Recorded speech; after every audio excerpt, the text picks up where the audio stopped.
Hello everyone and welcome back to Void Dwarf Studios, where today we go into Age of Sigmar and we carry on with our look at the Fyreslayers. And I figure we might as well start at the bottom, same as the Orc video. So, it is Volkite Beserkers we will be looking at today. Now, Volkite Beserkers are dwarves who are at more or less the bottom of the totem pole for the Fyreslayer lodges. That's not because they're worthless. There are artisans and craftsmen and quote-unquote civilians who are below them, but in the actual Age of Sigmar game, these are your core troops. In fact, they are your only core troop. That is because the Fyreslayers are a religious dwarf order.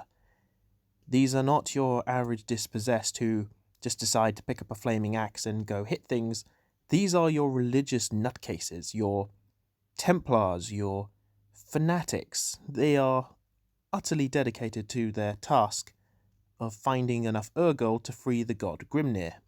Whilst, for the most part, male in their applicants, the army book does suggest that there are female Fyreslayers. As you know, you can hardly have an entire civilization with just the males fighting, especially in the time of chaos, because, well, you need all the hands you can get. So, Volkite Beserkers. Let's answer that question. What exactly is a Volkite Berserker?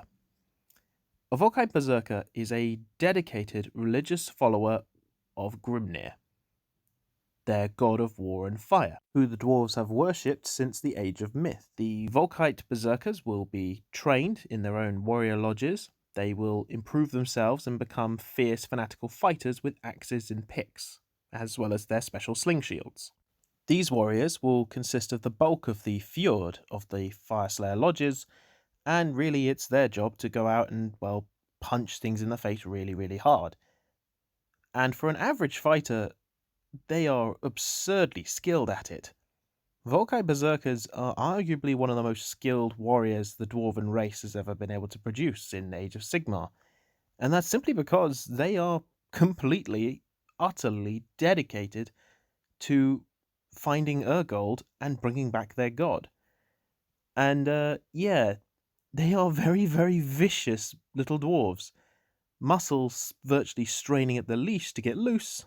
Yeah, don't really want to pick a fight with these guys, unless you're a Chaos Warband with a lot of backup on your side. And to make matters much, much worse for you if you're fighting them, these heavily muscled, skilled fighters also are enhanced by the magic of their god Grimnir through the application of runes.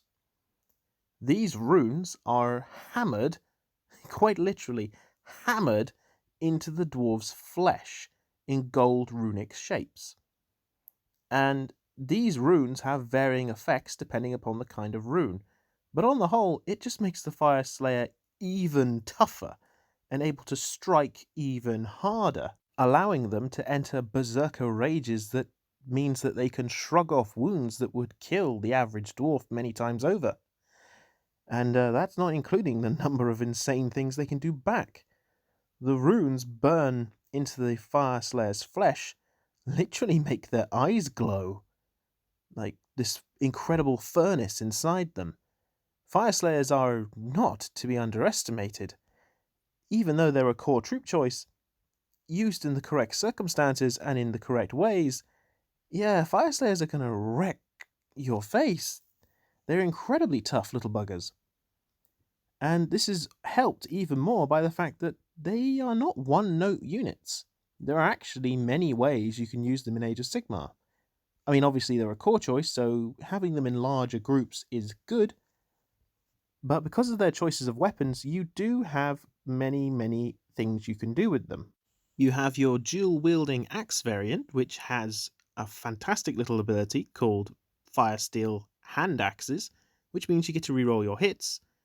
Or you can take a pick and shield, which allows you to have additional rend with the war pick, and you get a lovely little ability where you throw the shield during your charge phase at your enemy, and you can potentially cause mortal wounds. In addition to this, the shield gives you an increased save. And of course, all Fyreslayers have the accessibility to Berserk Fury, the Volkite Beserkers, I should say, that gives them their name. Once per battle, at the start of the combat phase, you can choose to unleash this, and it means that when that model is killed, it gets to pile in and attack again with all the weapons it's armed with. Meaning that even when you kill one of these buggers, if you've activated this ability, they're going to hit you again. So it's a great way to just make your opponent pay when you know that particular unit is going to get wiped out. Couple this with their ability to activate their Urgold runes, that means that they get to either reroll hits, reroll wounds, additional rend, additional bravery, extra movement, adding one to hit rolls with their throwing axes. Thanks to their battle traits, Volkite Beserkers go from a okay unit to suddenly an oh dear god, please stop hitting me. So what is the best way to utilize them and get the most out of them? Well, personally, I feel there are two main ways that you use your Volkite Beserkers. First up, you use them as a kind of screening unit. That is to say, you have them with dual-handed axes, running forward into the enemy, and basically chop your way through them as fast as you can.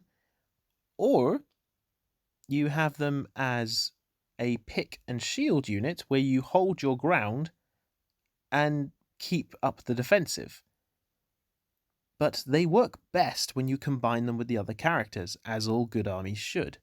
For example, if you send like a bunch of, let's say 30 Fyreslayers into your enemy's rear, thanks to your handy Rune Smiter's tunneling ability, then your enemy now has to deal with up to 30 Volkite Beserkers in his back lines, frothing at the bit to get to grips with the enemy.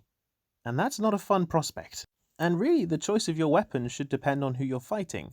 If you're going up against Nighthaunt, don't bother with the rend, it's basically pointless. Have your ability to reroll failed hits instead. But if you're facing something with armor, then pickaxes are a solid choice too. As in addition to the rend, you're going to survive slightly better with your improved save, and that mortal wound ability, thanks to your shield toss, is a pretty handy trait as well. I hope this video, whilst relatively short, but hopefully gives you at least a general idea on how best to use your Volkite Beserkers.